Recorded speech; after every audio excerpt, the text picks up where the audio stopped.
ഇതെന്തോന്നടേ മഹാമാരവല്ല വചനങ്ങളായിരിക്കും. അനിയ ചേട്ടാ ഡിസൈൻ വെച്ചിരുന്നു കിട്ടി കിട്ടി കിട്ടി കിട്ടി. പിന്നെ അതിൽ ചെറിയ 1-2 തിരുത്തലുണ്ട്. എനിക്ക് കുഴപ്പമൊന്നുമില്ലല്ലേ? അത് കുഴപ്പമില്ല ചേട്ടാ, നിങ്ങൾ പറഞ്ഞു ഞാൻ റെഡിയാക്കാം. ആണോ?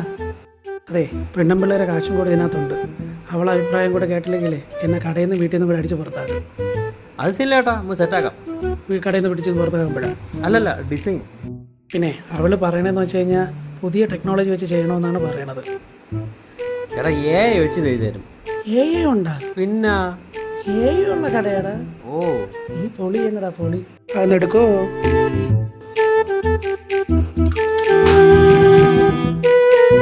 ഇതിലെന്താ മാറ്റമുള്ള ചേട്ടാ? ഞാൻ എഴുതി കൊണ്ടുവന്നിട്ടുണ്ടോ? ആണോ?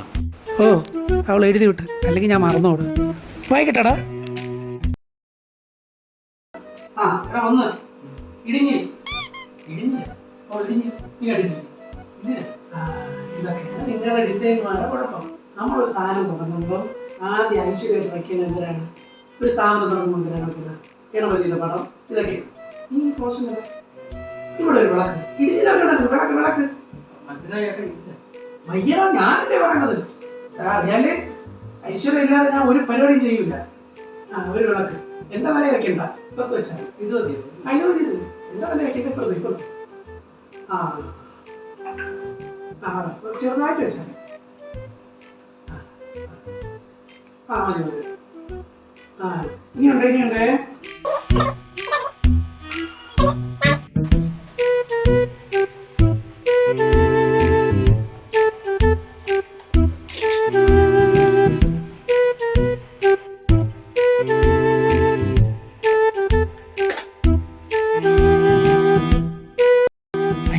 അതാര് പുതിയ ഡിസൈനറാ?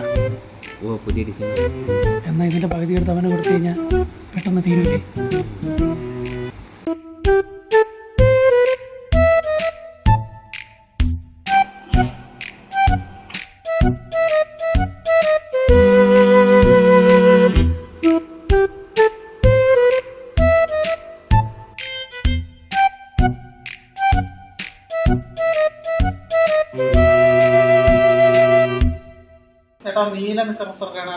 എടാ പൂക്കളുള്ളത് 300, പൂക്കളില്ലാത്ത പ്ലെയിൻ ഉണ്ട്, അത് 200. നിനക്ക് ഏത് വേണം? എനിക്ക് പൂക്കൾ ഉള്ളതാണ് നല്ലത്. പൂക്കൾ തരാം.